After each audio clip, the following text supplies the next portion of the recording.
नमस्कार दोस्तों। आज मैं आपके लिए मुंशी प्रेमचंद जी के द्वारा लिखित कहानी पुत्र प्रेम का भाग 2 लेके आई हूँ। डॉक्टर साहब ने कहा, अब सिर्फ एक ही साधन और है, इन्हें इटली के किसी सैनिटोरियम में भेज देना चाहिए। चैतन्य दास ने सजग होकर पूछा, कितना खर्चा आएगा? ज़्यादा से ज़्यादा 3,000। वर्ष भर रहना होगा। निश्चय है कि वहाँ से अच्छी होकर ही आएंगे। जी नहीं, यह तो एक खतरनाक रोग है। साधारण बीमारियों में भी कोई बात पूर्ण रूप से नहीं कही जा सकती। इतना खर्च करने पर भी वहाँ से जैसे कि तैसे लौट आया तो भगवान की इच्छा। आपको यह तस्कीन हो जाएगी कि इनके लिए मैं जो कर सकता था मैंने कर दिया। आधी रात तक घर में प्रभुदास को इटली भेजने के नाम पर वाद विवाद होता रहा। चैतन्य दास का कहना था कि एक संदिग्ध फल के लिए 3,000 का खर्चा उठाना अकलबंदी के प्रतिकूल है।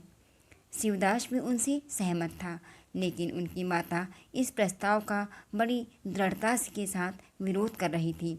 आखिर में माता के धिक्कारों का फल यह हुआ कि शिवदास शर्मिंदा होकर उनके पक्ष में हो गया और बाबू साहब अकेले रह गई। तपेश्वरी ने तर्क से काम लिया, पति के सद्भावों को प्रज्वलित करने की कोशिश की, धन की नश्वरता की नुकुक्तियाँ कहीं। इन हथियारों से विजय लाभ ना हुआ तो अश्रु वर्षा करने लगी। बाबू साहब जल बिंदुओं के इस जर प्रहार के सामने ना ठहर सके। इन शब्दों में हार मंजूर थी। अच्छा भाई, रो मत, जो कुछ कहती हो वही होगा। तपेश्वरी, तो फिर कब? रुपये हाथ में आने दो।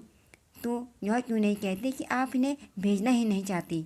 भेजना चाहता हूँ, लेकिन अभी हाथ खाली हैं। क्या तुम नहीं जानती? बैंक में तो रुपये हैं, जायदाद तो है। 2-3 हज़ार का इंतजाम करना कोई ऐसा मुश्किल नहीं है। चैतन्य दास ने पत्नी को ऐसी नज़र से देखा मानो उसे खा जाएंगे और एक क्षण के पश्चात बोले, बिल्कुल बच्चों की सी बातें करती हो। इटली में ऐसी कोई संजीवनी नहीं रखी हुई है जो फौरन चमत्कार दिखाएगी। जब वहाँ से केवल प्रारब्ध की ही परीक्षा करनी है तो सावधानी से काम लेंगे। पुरखों की संचित जायदाद को रखे हुए रुपये में अनिश्चित हित की उम्मीद कर बलिदान नहीं कर सकता। तपेश्वरी ने डरती डरती कहा, आखिर आधा भाग तो प्रभुदास का भी है ना? बाबू साहब तिरस्कार करते हुए बोली, आधा नहीं, उसे मैं अपना सब कुछ दे देता। जब उससे कुछ उम्मीद होती वह खानदान की मर्यादा और ऐश्वर्य बढ़ाता और इस लगाए हुए धन के फलस्वरूप कुछ कर दिखाता। मैं सिर्फ भावुकता के फेर में पड़कर धन का नाश नहीं कर सकता। तपेश्वरी हैरान रह गई, जीत कर भी हार हुई। इस प्रस्ताव को 6 महीने पश्चात शिवदास BA पास हो गया। बाबू चैतन्य दास ने अपनी जमींदारी के 2 आने बंधक रखकर कानून पढ़ने के लिए उन्हें इंग्लैंड भेजा। उसे मुंबई तक स्वयं पहुंचाने गई। वहां से लौटे तो उनके अंतःकरण में संदेशाओं से परिमित फायदा होने की आशा थी। उनके लौटने के 1 सप्ताह पीछे अभागा प्रभुदास अपनी उच्च तमन्नाओं को लिए हुए परलोक सिधार गया। चैतन्य दास मणिकर्णिका घाट पर अपने रिश्तेदारों के साथ बैठे चिता ज्वाला की तरफ देख रहे थे। उनके नेत्रों से अश्रुधारा प्रवाहित हो रही थी। पुत्र प्रेम के एक पल के लिए अर्थ सिद्धांत पर गालिब हो गया था। उस विरक्तावस्था में उनके मन में एक यह कल्पना उठ रही थी, मुमकिन है इटली जाकर प्रभुदास स्वस्थ हो जाता। हाय, मैंने 3,000 का मुख देखा और पुत्र रत्न को हाथ से खो दिया। यह कल्पना प्रतिक्षण सजग होती थी और उनको शर्मिंदगी, शोक तथा पश्चाताप के वाणों से बेध रही थी। रह रह कर उनके दिल में वेदना के शूल से उठती थी। उनके अंतर की ज्वाला उस चिता ज्वाला से कम दग्ध कारिणी न थी। अकस्मात उनके कानों में शहनाइयों की आवाज़ आई। उन्होंने दृष्टि ऊपर उठाई तो व्यक्तियों का एक समूह एक अर्थी के साथ आया हुआ दिखाई दिया। वे सब के सब ढोल बजाते गाते पुष्प आदि की बारिश करते हुए चले जाते थे। घाट पर पहुंचकर उन्होंने अर्थी उतारी और चिता बनाने लगे। उनमें से एक आदमी आकर चैतन्य दास के निकट खड़ा हो गया। बाबू साहब ने पूछा, किस मोहल्ले में रहते हो? युवक ने उत्तर दिया, हमारा घर गांव में है, कल शाम को चले गए थे। ये हमारे पिता थे। हम लोग यहाँ कम आते थे, पर दादा की आखिरी इच्छा थी कि हमें मणिकर्णिका घाट पर ले जाना। चैतन्य दास, ये सब व्यक्ति तुम्हारे साथ हैं? युवक, हाँ, और लोग पीछे आते हैं। कई 100 व्यक्ति साथ आए हैं।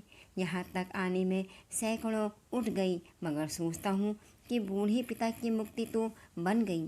धन है और है ही क्या, और धन है भी किस लिए? चैतन्य दास, उन्हें क्या रोक था? आदमी ने बड़ी सरलता से कहा, मानो वह अपने किसी निजी संबंधी से बात कर रहा हो। बीमारी का किसी को कुछ पता ही नहीं चला। हरदम बुखार चला रहता था, सूख कर कांटा हो गए थे। 3 साल तक खाट पर पड़े रहे। जिसने जहाँ बताया लेकर गए। चित्रकूट, हरिद्वार, प्रयाग सभी जगहों में ले कर घूमे। डॉक्टरों ने जो कुछ कहा उसमें कोई कसर नहीं थी। इतने में युवक का एक और साथी आ गया और बताने लगा, साहब मुँह देखी बात नहीं, नारायण लड़का दे तो ऐसा दे। इसने रुपयों को ठोकर मारी।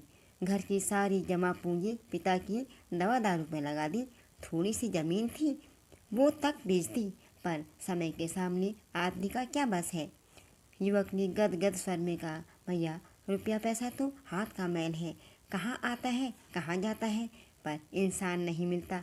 जिंदगानी है तो कमा खाऊंगा, पर दिल में यह लालसा तो नहीं रहेगी कि हाय यह नहीं वह नहीं, उस वैद्य के पास नहीं गया, नहीं तो शायद बच जाते। हम तो कहते हैं कि कोई हमारा सारा घर द्वार लिखा ले, सिर्फ दादा को एक बोल बुला दे। इसी माहे-मोह का नाम तो जीवन है, नहीं तो इसमें क्या रखा है? धन की प्यारी जान, जान से प्यारा इंसान। बाबू साहब, आपसे सच कहता हूँ, यदि दादा के लिए हमने अपने बस की कोई बात उठा रखता तो आज ऐसे रोते ना बनता। आपने ही मन अपने को धिक्कारता, नहीं तो मुझे उस घड़ी ऐसा जान पड़ता है कि मेरा उद्धार एक बड़े कर्ज से हो गया। उनकी आत्मा सुख और शांति से रहेगी तो मेरा सब प्रकार कल्याण ही कल्याण होगा। बाबू चैतन्य दास सिर झुकाए ये बातें सुन रहे थे। एकाएक अल्फाज उनके हृदय में सूल के समान चुभता था। इसी उदारता की रोशनी में उन्हें अपनी हृदयहीनता, अपनी आत्मशून्यता, अपनी भौतिकता, अपना भयंकर दिखाई देती थी। उनके चित्त पर इस घटना का कितना असर पड़ा, यह इसी से अंदाजा किया जा सकता है कि प्रभुदास की अंत्येष्टि संस्कार में उन्होंने हजारों रुपये खर्च कर डाले। उनके संतप्त मन को शांति के लिए अब एकमात्र यही उपाय शेष रह गया था। इसी के साथ पुत्र प्रेम कहानी का अब ये भाग समाप्त होता है। जल्द ही मिलेंगे अगली और नई कहानी के साथ। तब तक के लिए नमस्कार, धन्यवाद।